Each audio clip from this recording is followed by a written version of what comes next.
Voilà, à présent nous allons aller dans les paramètres, le quatrième point, audio. Alors, en quoi c'est intéressant? Bon, évidemment, vous pouvez choisir votre fréquence d'échantillonnage. Moi, je laisse à 44.1. Les canaux stéréo, vous pouvez choisir mono, etc. Je laisse sur stéréo. Et vous avez ici périphérique audio de bureau, périphérique audio de bureau 2, périphérique audio micro auxiliaire, etc., etc. Ce sont tous les périphériques audio. Si vous activez ici l'audio de bureau, vous choisissez, par défaut, c'est celui qui utilise votre bureau, ou alors vous pouvez choisir quelque chose de préexistant, donc je vais prendre par défaut. Si vous activez quelque chose ici dans la liste, que ce soit un micro, etc., donc je vais activer par exemple l'audio de bureau, et le micro, je vais dire que c'est mon Yeti, celui que j'utilise actuellement. Je sélectionne celui-là, je fais OK, et sont apparus ici mon micro, donc le Yeti dans lequel je parle actuellement, et l'audio de bureau. Donc, quand je clique, j'ai mon logiciel d'enregistrement d'écran qui fait un clic, que j'entends dans mes baffles, et donc quand je parle, je vois mon micro qui agit, et quand je clique, c'est mon audio de bureau qui prend le son. Donc, si vous faites une réunion, ou par exemple vous avez une personne qui est sur Zoom, et que vous voulez avoir l'audio de Zoom dans OBS, activez l'audio de bureau.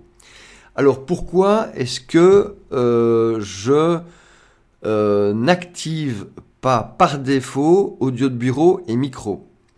Alors tout simplement parce que si je crée une nouvelle scène, donc je vais créer ici une scène, donc là j'ai une image, je vais l'appeler scène 2, très bien, et dans cette scène, je vais mettre une source média, et cette source média, ça va être une vidéo que j'ai fait.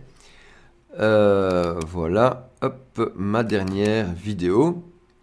Elle peut, alors on va revenir sur tout ça plus tard, donc je fais OK, et j'ai ma vidéo qui est ici, il faut qu'il la charge, elle est bonbon. Dépêche-toi, dépêche-toi.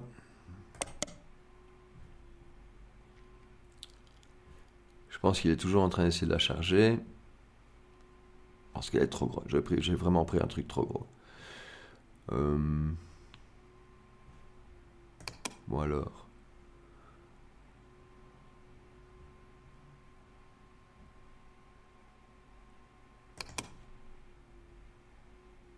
« 100%, ok. Bon, j'ignore pourquoi il ne me la met pas. Peut-être un conflit avec mon enregistrement. Vidéo, j'ai pas une petite vidéo. Échantillon de vidéo, c'est quoi ça? C'est vide. F. Ah, j'avais peut-être des vidéos ici. Voilà, j'ai une petite vidéo d'intro. Ok, peut-être que ça passera mieux. Voilà. Donc en fait, je dois faire... Bon, je vais remontrer en mode studio. Comme c'était pas lancé, voilà. Donc ça, c'est un exemple de vidéo. Et donc, imaginons que cette vidéo-là a son propre son et que si je passe de cette scène-ci où j'ai mon son et je suis content d'avoir mon micro, à cette scène-là où il y a déjà du son sur la vidéo et que je ne veux pas mon micro, je devrais aller ici et couper mon micro et laisser l'audio bureau de la vidéo derrière agir. Maintenant, le truc, c'est que c'est pas comme ça que ça se passe. En fait, je vais mettre une vraie vidéo parce que là, vous allez tout de suite comprendre. Donc, en fait, ça marchait. C'est juste que je dois lancer le truc. Donc, vidéo montée. Voilà. Hop. OK. Donc, voilà. Ma vidéo arrive toujours tout de suite parce que je ne suis pas en... Pardon. Je ne suis pas en mode studio. OK. Donc, imaginons, je suis là. Scène 1. Pas de son. Et j'active mon micro. Donc, je suis tout content. J'ai mon micro. Et tout va bien. Et puis, je veux passer à la scène 2. Et pendant la scène 2, je veux parler à la personne à côté de moi. On m'appelle au téléphone, peu importe. Je clique sur scène 2.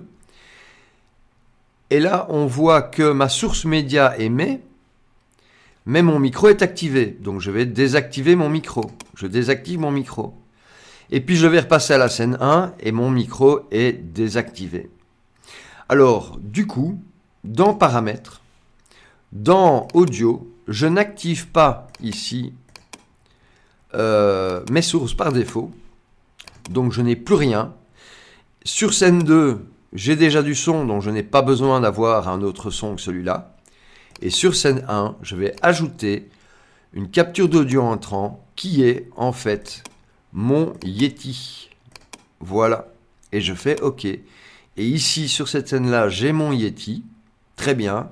Et quand je vais sur la scène 2, je peux parler pendant ce temps-là. Il n'y a pas de source de mon micro. Et donc, je peux retourner à cette scène-là et mon Yeti est activé. Donc, c'est le principe, c'est de faire en sorte que... c'est pour ça que je désactive, c'est pour ça qu'on parle de ça, on parle de paramètres audio. Je désactive tout ici parce que ça me permet de gérer à la main, ici, chaque scène et de ne pas m'embêter. J'ai eu le coup de désactiver ici et puis changer de scène et puis je parle et je suis en direct et puis je me rends pas compte qu'en fait j'ai coupé mon micro. Donc c'est vraiment important à savoir, vous aurez le problème si vous utilisez des trucs qui ont du son et que vous voulez pouvoir parler en même temps. C'était dans le cas d'une pause entre un live mais coupé en deux, où on passait une vidéo. Puis les gens ont commencé à parler, donc j'ai coupé le son. Et puis quand on est revenu sur nos webcams et sur le paramétrage, la fenêtre de Zoom avec les invités, on a commencé à parler et je n'avais pas de son parce que j'avais coupé mon micro. Donc voilà, ça c'est un truc à retenir. Donc j'ai fini pour menu audio.